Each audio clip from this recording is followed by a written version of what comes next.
President's main objective is to bring about what he describes as a balanced government. Everyone who's read the history of the country knows that three elements have in turn dominated our government since the earliest days. First, the agricultural element. Then they lost out to the northern industrialists who reached their peak during the palmy days of Mark Hanna. And then after the war, the new group, the financiers and stock sellers. They ruled until the crash came. Now, President Roosevelt believes that the people are now ready and determined to help bring about a balanced government in which none of these three groups will predominate, but each group will share and share alike with the others. And he believes that when all are working together unselfishly and equally, then will we have real economic peace and security. As for the future, no one can predict. And although it is true that a great deal has happened since the 4th of March, I want to assure you, and I speak from knowledge, that President Roosevelt has only begun to fight. Mr. Howe, in all the 21 years that you and the President have been so closely and constantly associated, can you remember many busier weeks than this one just ended? Since the inauguration, no one week has been busier than another, because it couldn't be. Ordinarily, peace and quiet reign until just before the end of a session, when Congress develops a high-fevered activity and runs around in circles. But this time, there is no return to normal. We started in at the same gate, or even faster than that which the previous session closed. That's true. There certainly has been no unemployment in your circle in the past 3 months. But Mr. Howe, you promised to let us know all about what's happened each week in Washington, particularly those things which get crowded out of the papers by the sensational stories which fill the first page. What has happened this week that's particularly interesting?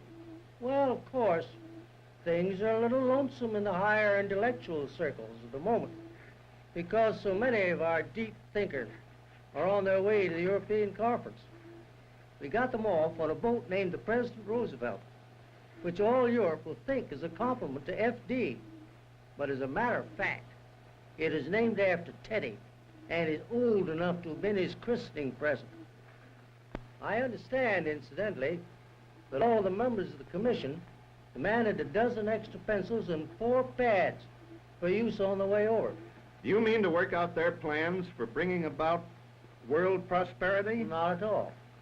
To try and figure out how they could live on the $6 a day, which is the limit the government will allow them.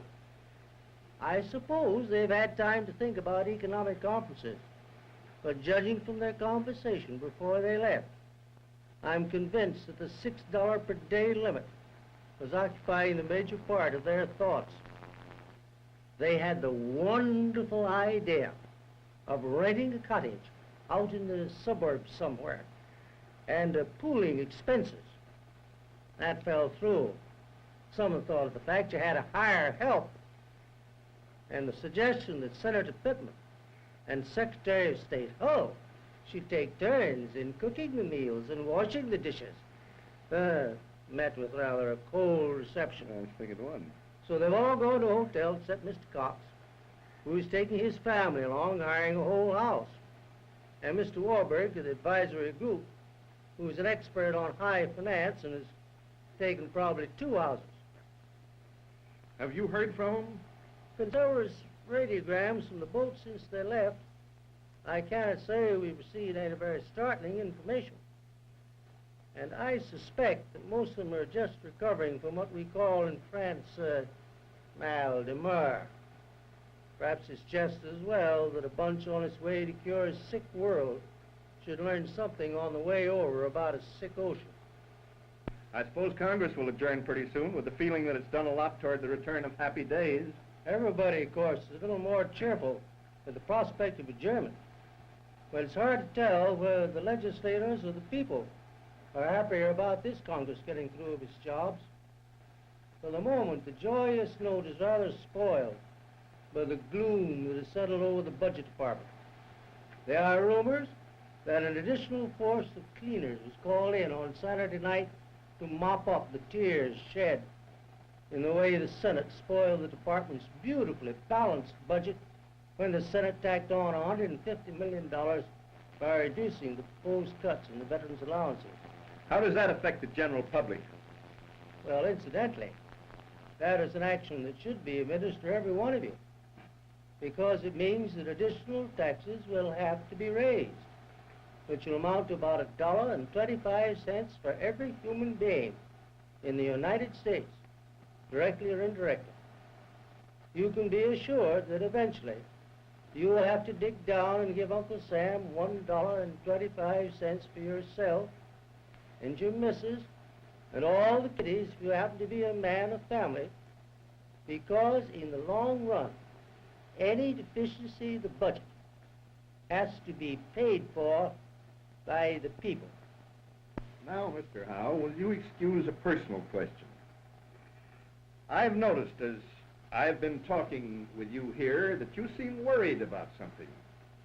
Has anything gone wrong? Are you expecting some sort of an important message? You jump every time anybody comes into the room. Well, perhaps I'd better make an honest confession. As long as you've noticed it, I am dreadfully worried. Is it something you can tell me? I suppose so. It's about those kittens. Kittens? 2-3 weeks ago, a lady somewhere out in California wrote me she had 2 highly bred Persian cats who were about to add to the family, and could she name one of the kittens after me?